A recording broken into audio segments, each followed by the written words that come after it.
முன்னோர்கள் ஆராய்ச்சி செய்து இந்த உலகத்துல இந்த பிரபஞ்சத்திலிருந்து எடுத்த கர்மவினை தீர்க்கக்கூடிய மூல மந்திரம். நீங்க கோவில்ல போய் விளக்கேத்துறதா இருந்தா இந்த மந்திரத்தை ஒரு முறை சொல்லுங்க. முற்பிறவியில செய்த பாவங்கள் எப்பிறவிக்கும் தொடராமல் இருக்க இப்பிறவியிலேயே என் தந்தை வழியில் வந்த கர்மாவினை, என் தாய் வழியில் வந்த கர்மாவினைகள், என் தாயுடைய கர்ப்பத்திலிருந்து நான் இந்த பூமிக்கு கொண்டு வந்த கர்மாவினைகளும் இன்றோடு நிவர்த்தியாகட்டுன்னு 5 தீபம் விளக்கேத்தி சாமிக்கு தேங்காய் வளம் பூ மாலை கல்கண்டு வாங்கி அர்ச்சனை பண்ணி உங்க ஜாதகத்தை கொண்டு போய் சாமி பாதத்துல வச்சு இன்னையோட எனக்கு எல்லாம் நல்லது நடக்கும்னு மனசார கும்பிட்டு வாங்க. வாழ்க்கையில அசுர வளர்ச்சிக்கு வந்து. அனைவருக்கு வணக்கம். பாரம்பரிய திருவள்ளுவர் குல வம்சம் பிரசன்ன ஜோதிடர் சுபமாரிமுத்து திருப்பூர்லேருந்து இந்த பதிவு உங்களுக்காக. உத்திராட நட்சத்திரம் 21வது நட்சத்திரம் இல்லைங்களாம்மா? 21வது நட்சத்திரம் எதுக்கு வருதுன்னு கேட்டீங்கன்னா, ஒரு தலைமுறையில் 7 தலைமுறைங்களா, மூவேலு 21 தலைமுறைங்கிறது 21வது தலைமுறை நட்சத்திரம் தான் உத்திராடம். இந்த உத்திராட நட்சத்திரத்தில் யார் பிறந்திருப்பாங்கன்னா சூரியன் திசையில் தான் பிறப்பாங்க. சூரியன் என்பது ஆத்மாக்காரகன். இந்த சூரியன் என்பது ஆத்மாக்காரகன் தான் இந்த ஜாதகத்தில் வந்து ஸ்டெடியாக உட்காந்துக்கிறதுக்கு காரணம்.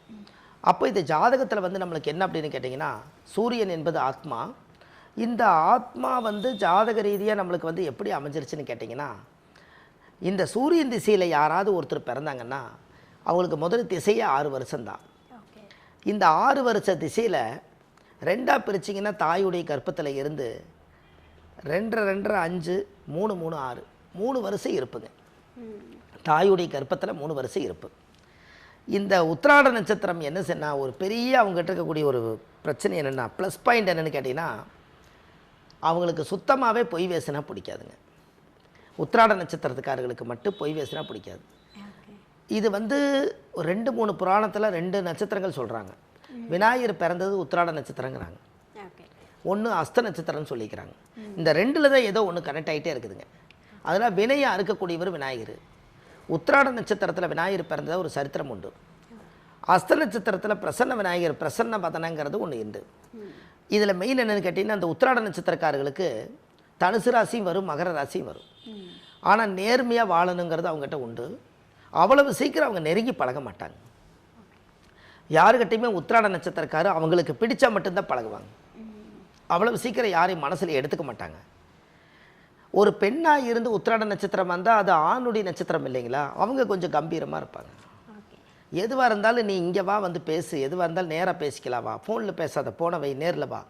இந்த மாதிரி ஒரு சபதம் போட்டுக்கிறது, எதுலேயும் துணிஞ்சு நிற்கிறது, எவ்வளவு தூரம் எல்லை வரைக்கும் நீங்கள் தொட்டு அவங்களுக்கு ஏதாவது ஒரு பிரச்சனையை வந்து நம்ம உருவாக்குனா அது என்ன பிரச்சனைகள் வருங்கிறத கண்டுபிடிச்சி அதை சரி செய்யக்கூடிய நட்சத்திரம் உத்திராடம். உத்திராடம் ஆதி 6 6 உத்தமம், பித்தனாறு பிறந்தது பின்னை 7 பத்தமம், அஸ்தமோடு சித்திரை அமைந்து வாழ்வு குண்டிடும், மங்கை நூலெழுப்பால் பத்தினி விதவி ஆவாள். அந்த காலத்திலே பாட்டு இருக்குதுங்க. உத்திராட நட்சத்திரத்தில் பிறந்தா உத்தரவாதம் கொடுக்க மாட்டாங்கிறது ஒன்றுமு. உத்தராயண காலம் பிறந்தது அங்கே தான் உத்தராயண காலம்ங்க. உத்தராயண காலம்ங்கிறது எங்கிருந்து பிறக்குதுன்னா, தை மாதத்தில் முதல் 1ஆம் தேதி அன்னைக்கு தை மாதத்தில் உத்திராட நட்சத்திரத்தில் 1 டிகிரி நிற்கிங்க.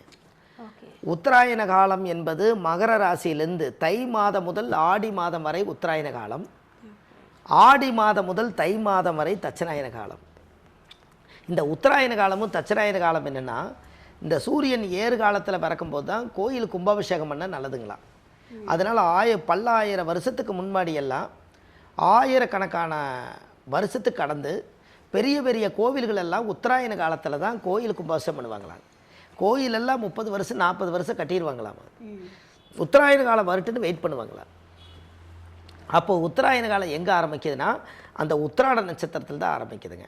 அவங்கள போய் நீங்கள் ஒரு தீபம் போட்டு ஒரு தொழில் செஞ்சீங்கன்னா அந்த தொழில் அசுர வளர்ச்சி வரும். இந்த ரகசியமெல்லாம் யாருக்கும் தெரியாதுங்க. இன்னும் எனக்கு அது ஆகாத நட்சத்திரம், இவங்களுக்கு ஆகாத நட்சத்திரம், அப்படி இப்படி எதையாவது ஒன்று சொல்லி மனசை புலப்படுத்திடுவாங்க.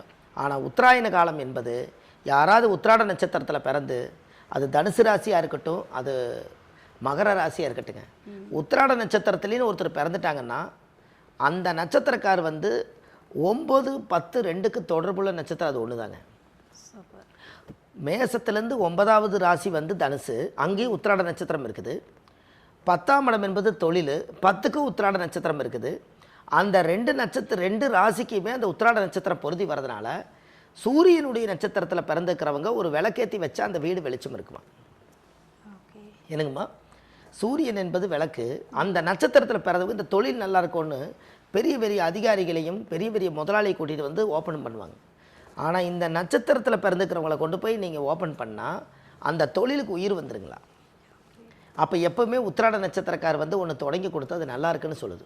அதனால தான் உத்திராடம் உத்தரவாதம் கொடுக்காது, வருதுன்னா சொன்னால் காப்பாற்றி விட்டுரும்.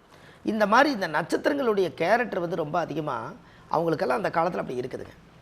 இதெல்லாம் பிறவி எடுத்து வாங்குறதாங்க. இந்த பிறவி எடுத்து இப்போ அடுத்த ஜென்மத்தில் அவர் என்ன நட்சத்திரங்க? உத்திராட நட்சத்திரத்தில் இந்த ஜென்மத்தில் அவர் பிறந்துட்டார். அடுத்த ஜென்மத்தில் அவர் எந்த நட்சத்திரமாக இருப்பார்? அதுக்கு அடுத்த ஜென்மத்தில் அவர் எந்த நட்சத்திரமாக இருப்பார்? எல்லாத்துக்கும் தெரியாது இல்லைங்களா? அதே உத்திராட நட்சத்திரத்தில் தான் அவர் அடுத்த ஜென்மத்திலேயே பிறப்பாருங்க. அதுக்கு அடுத்த ஜென்மத்திலே உத்திராடத்தில் தான் பிறப்பார். ஏன்னு கேட்டிங்கன்னா ஜென்மத்துக்கு ஒரே நட்சத்திரத்தில் தான் பிறவி எடுப்போம். அதனால தானே உங்களுக்கு கோயிலில் அர்ச்சகர்கிட்ட போய் உங்களுடைய பேர் என்னங்கன்னு கேட்டால் சொல்கிறீங்க. உங்கள் நட்சத்திரம் என்னன்னு கேட்டால் ஒருத்தர் தெரியலன்னா அவர் என்னங்கிறாரு? ஜென்ம நட்சத்திரம் ஜென்ம ராசி நாம தேசியான்னாம் தீர்க்காயில் தீர்க்க சுமங்கலி சித்தியத்தம் சொல்கிறாரல்ல. அது எதுக்கு சொல்கிறாரு? ஜென்ம நட்சத்திரம் ஜென்ம ராசி நாம தேசியான்னாம் எதுக்கு சொல்கிறாங்க? அப்போ உங்களுக்கு என்ன நட்சத்திரமாக இருந்தாலும் ஒரு நட்சத்திரம் தான் பிறந்திருப்பீங்க. அது ஜென்மத்துக்கு அதே நட்சத்திரம் தான். அப்போ ஜென்ம நட்சத்திரம்னு வேறு வச்சிட்டார். இப்போ நான் வந்து ஒரு நட்சத்திரம் பிறந்துக்கிறேன்னா என்னுடைய ஆயுள் காலத்து வரைக்கும் நான் அதே நட்சத்திரத்தில் தான் இருப்பேனுங்க. நான் அடுத்த பிறவி எடுத்தாலும் எனக்கு அதே நட்சத்திரம் தான். Fixed pattern. பேட்டர்ன் வந்து ஃபிக்ஸடுங்கன்னு. நீங்கள் ஒரு நட்சத்திரத்தில் பிறந்திருப்பீங்க, அது அடுத்த பிறவிலையாவது எனக்கு நல்ல நட்சத்திரம் பிறந்து எனக்கு நல்லது நடக்கும்னு நீங்கள் நினைப்பீங்க. அப்படி இல்லை, அதே நட்சத்திரம் தான். உருவம் வேணால் மாறலாம், தோற்றங்கள் மாறலாம், ஆனால் அது மாறாது. அப்போ இது எல்லாத்துக்குமே அந்த காலத்தில் ஜென்ம நட்சத்திரம் என்று பொருள். அப்போ ஜாதக ரீதியாகவே நம்மளுடைய அந்த கர்மா ஜாதகத்தில் எப்படி கரெக்டாக உட்காந்துருக்குன்னு கேட்டிங்கன்னா, நம்மளுடைய உத்திராட நட்சத்திரத்தில் வந்து நம்ம ஜாதக ரீதியாக நம்மளுக்கு இருக்கிறனால அந்த பிரச்சனைகள் வந்து அதிகமாக உருவாகும். அப்போ தெய்வத்தினுடைய சப்போர்ட் எப்படி வரும் அப்படின்னு கேட்டிங்கன்னா, யாரோட சப்போர்ட் இல்லைனாலும் தெய்வத்தோட சப்போர்ட் இருக்குங்க. அப்போ இவர் சூரியன் திசையில் இவர் பிறந்துட்டார், 3 வருஷம் இருப்பு. சந்திர திசை ஒரு 10 வருஷம், 13 வயசாச்சு. செவ்வாய் திசை ஒரு 7 வருஷம். அப்போ 13 ஒரு 7 20 வயசுங்கும் போது இவர் படிப்பு காலத்தை முடிப்பார். ராகு திசை 18 வருஷம். இந்த ராகு 18ங்கும் போது 20 ஒரு 18 38. இந்த 38 வருஷத்துக்கு ஜாதகத்தில் 38 வயசு வரும்போது இவருக்கு ராகு திசை கரெக்டாக முடியும். அப்போ கரெக்டாக பாருங்கள், ராகு திசையில் தான் அவர் கல்யாணம் நடக்கும்.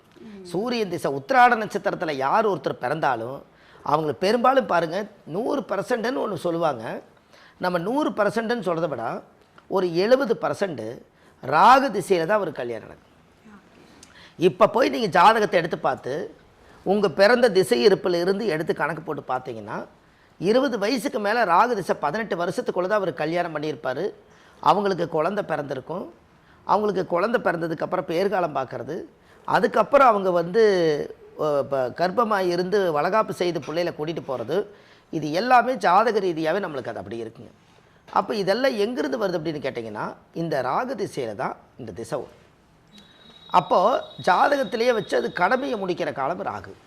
அப்போ ராகு வந்து 20 ஒரு 18 38 வயசு, 38 வயசுக்கு மேலே ராகு முடிஞ்சு குரு 16 வருஷம் வந்துடுவார். 16 வருஷம் ராகு திசை. அப்போ 38 ஒரு 16 54 வயசு வரைக்கும் குரு திசை. அப்போ இவருக்கு சனி மகா திசை தான் இவருக்கு ரிட்டையர்டு வயசுங்க. எப்படிங்கம்மா? சனி மகா திசை இவருக்கு ரிட்டையர்டு வயசு. அப்போ இந்த ரிட்டையர்டு வயசில் ஜாதகத்தில் பெரும்பாலும் ஒரு நல்ல பெரிய லெவலில் வாழ்கிறதுக்கு இது கரெக்டாக பார்த்தீங்கன்னா சனி திசையில் தான் அவருக்கு ரிட்டையர்ட் ஆகிறாரு. இங்கே பாருங்கள் ஒரு ஆச்சரியம், இங்கே உத்திராட நட்சத்திரம் வந்து சூரிய திசையில் நீங்கள் இங்கே பிறந்தீங்க, அப்படியே முடியும் போது சனி மகனுடைய திசைங்க வருது. கரெக்டுங்களாம்மா? ரிட்டையர்டு வயசு வரும் எல்லாமே இந்த 60க்குள்ளே கால்குலேஷன் போடும்போதே இவங்களோட வாழ்வாதாரம் வந்து ஓய்வு எடுக்கிற காலம் வரும்போது இங்கே சூரியன் இங்கே சனியில் முடியுது. சூரிய திசையில் ஆரம்பிக்கிறீங்க வாழ்க்கையை, பிறப்பை ஆரம்பிக்கிறீங்க, ஓய்வு எடுக்கிற காலம் பார்த்தீங்கன்னா கரெக்டாக சனி மகா திசையில் முடியுது. 60-65 வயசு வரைக்கும் சனி திசை இருக்குதுங்க. அப்போ அந்த 65 வயசுக்குள்ளே இவர் வாழ்க்கையில் இடத்தடம் வாங்கி வீடு வாசல் கட்டி மனைவி மக்கள் அமைச்சு குழந்தைகளுக்கெல்லாம் பேர்காலம் பார்த்து கல்யாணம் மூச்சு வச்சு அதுக்கு பேரம்பேத்தி எடுத்து கொடுத்து கடைசியில் சனி மகாதிசை வரும்போது இவர்கிட்ட ஒரு குழந்தை இருக்குங்க, பேரம்பேத்தி குழந்தை.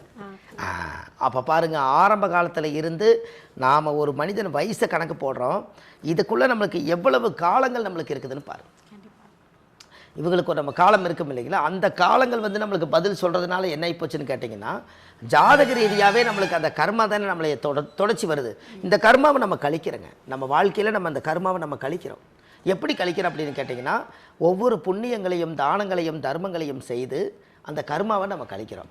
அப்படி கழிக்கும்போது தான் நம்மளுடைய பிறப்புடைய கர்மா கழிஞ்சு தான் நம்ம இந்த ஆன்மா புனிதமாகுமா அப்படின்னா பார்த்துக்குங்களேன். இது எல்லாமே வாழ்க்கையில் இந்த உத்திராட நட்சத்திரக்காருக்கு நீங்கள் கேட்டதுனால சூரியன் திசையில் ஆரம்பித்து சனி திசை ஓய்வெடுக்கிற காலம் 60 வயசுக்கு மேலே, அதுக்கு மேலே அவங்க உடம்பு ஒத்துழைக்காது. நம்ம நினச்சிக்கலாங்க 70 வயசு வரைக்கும் கூட நம்ம பாடுபடலாம், 80 வயசு வரைக்கும் கூட பாடுபடலாம்.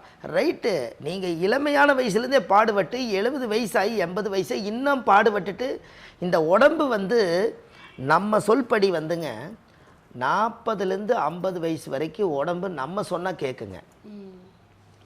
அப்புறம் 50 வயசுக்கு மேலே போயிட்டீங்கன்னா உடம்பு சொல்கிறத நம்ம கேட்கணும். அப்படி இருக்கும்போது நீங்கள் 70 வயசில் இந்த உடம்பை வருத்தி சம்பாரித்து நம்ம என்ன பண்ண போகிறோம்? வறுமையும் நிறம் சிவப்புங்கிற கோட்டை வெள்ளையாக மாற்றி 60 வயசுலேயே முடிச்சுக்க வேண்டியதானே? கண்டிப்பாக. என்னங்க எல்லாரும் என்ன சொல்லுவாங்கன்னா, கர்மா தொடர்ந்துட்டு இருக்குதுங்க, உங்களுக்கு கஷ்டம் தீர்ந்துருச்சு, எங்களுக்கு கஷ்டம் தீரலையேம்பாங்க. அதுக்குத்தான் ஆண்டவன் என்ன சொல்கிறாருன்னா, இந்த பிறப்புக்கு போதே உங்களுக்கு இந்த திசைகளில் இந்த திசைகளில் நீங்கள் கரெக்டாக வாழ்ந்து கரெக்டாக முடித்து ஓய்வெடுக்கிற காலத்தில் எந்த பிரச்சனையும் இல்லாமல் கடமை முடித்து ஓய்வெடுங்கிறக்காகத்தானே அந்த காலத்தில் ஆர்டர் பண்ணி கொடுத்துருக்காங்க. சூரிய திசை 6 வருஷம், சந்திர திசை 10 வருஷம், செவ்வாய் திசை 7 வருஷம், ராகு திசை 18 வருஷம், குரு திசை 16 வருஷம், சனி திசை 19 வருஷம், புதன் திசை 17 வருஷம், கேது திசை 7 வருஷம், சுக்கிர திசை 20 வருஷம். அப்போ 120 வருஷம் ஒரு மனிதருக்கு வந்துருச்சு இல்லைங்களா? அப்போ 120 வருஷம் ஒரு மனிதருக்கு வந்துருச்சுன்னா அப்போ 120 வருஷத்துக்கு மேலே மறு ஆயுள் பிறக்கணும்னா இன்னொரு பிறவி எடுத்து வரணும். இப்போ இந்த ஆர்டர் படி போயிட்டீங்கன்னா எல்லாமே ஆர்டர் படி தானே வச்சுக்கிறாங்க. 1க்கு அப்புறம் 2ன்னு வச்சுக்கிறாங்க, 2க்கு அப்புறம் 3ன்னு வச்சுருக்காங்க. நான் 3 7 மாற்ற வேண்டாம், 4 5 6 7ன்னு படிப்படியாக போய் வாழ்ந்து காலத்தை கழிச்சிட வேண்டியதானுங்க, இல்லைங்களாம்மா? கண்டிப்பாக இந்த உத்திராட நட்சத்திரக்காரர்களுக்கு கோயில் அமைச்சு கொடுக்குறேங்க. அந்த கோயிலுக்கு அவங்க போயிட்டு வந்தாங்கன்னா இப்போ இருக்கிற பிரச்சனைக்கு அந்த தாக்கத்துக்கு அந்த கோயில் போயிட்டு வந்தால் அவங்களுடைய வாழ்க்கை ரொம்ப நல்லாயிருக்கும். இதை கண்டிப்பாக செய்யுங்க, உங்கள் வாழ்க்கை அசுர வளர்ச்சிக்கு வருது. சூப்பர்யா. அதாவது வந்து எல்லாரும் வந்து நினைப்பாங்க, ஏன்னா உயிருள்ள வரைக்கும் வந்து ஓடுவோம் உழைப்போம் அப்படின்னு சொல்லிட்டு. சார் நீங்கள் சொன்ன மாதிரி ஒவ்வொரு திசையிலையும் இந்த விஷயத்த நீங்கள் கரெக்டாக பண்ணாலே போதும், 60 வயசுக்கு அப்புறமா நிம்மதியாக ரெஸ்ட் எடுக்கலாம் அப்படின்றத வந்து இப்போ பார்க்குறவங்களுக்கு வந்து தெளிவாக புரிய ஆரம்பிச்சு நினைக்கிறேன். ரொம்ப அருமையான பலன்கள் கொடுத்துருக்கீங்க. ரொம்ப நன்றிங்கம்மா, வணக்கம். ஐயா, உத்திராடம் நட்சத்திரம் பல்வேறு அற்புதமான பலன்களை கொடுத்துருக்கீங்க. பிரச்சனையிலேருந்து விடுபடணும்னாலே முதல்ல வந்து ஒரு நம்பிக்கை வரணும். அந்த நம்பிக்கை எங்கேருந்து கிடைக்கும்னா கோவில்ல இருந்து கிடைக்கும். கண்டிப்பாக. ஸோ நீங்கள் சொல்லிட்டீங்க கோவிலுக்கு போயிட்டு வாங்க, உங்களுக்குனே ஒரு நட்சத்திர கோவில் இருக்குன்னு. கண்டிப்பாக. ஆனால் எந்த கோவில்னு நீங்கள் சொல்லலை. எந்த கோவில்னு சொன்னீங்கன்னா கண்டிப்பாக அவங்களும் போயிட்டு வந்து பலன் அடைவாங்க நம்புகிறேன். கண்டிப்பாங்கம்மா. அதாவது வந்து ஜாதகத்தில் மெயினாக என்னென்னு கேட்டிங்கன்னா, இது வந்து உத்திராட நட்சத்திரம் தானுங்கம்மா. ஆமாம் ஐயா, உத்திராட நட்சத்திர கோயில் தானுங்க. இந்த உத்திராட நட்சத்திர கோவில் வந்துங்க பிரம்மபுரீஸ்வரர்.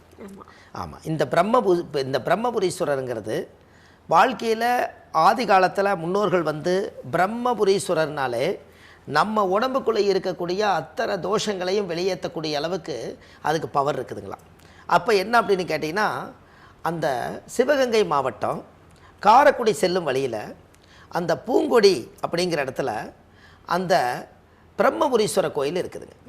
இந்த கோவிலில் போய் சாமிக்கு 5 விளக்கு தீபம், சாமிக்கு தேங்காய் பழம் பூ மாலை கல்கண்டு வாங்கி அர்ச்சனை பண்ணி அந்த கோவிலில் போய் நீங்கள் சாமி கும்பிட்டு வந்தாச்சுன்னா உங்களுடைய ஜாதகத்தில் கம்ப்ளீட்டாக உத்திராட நட்சத்திர தோஷம் அன்னையோட நிவர்த்தியாகும்.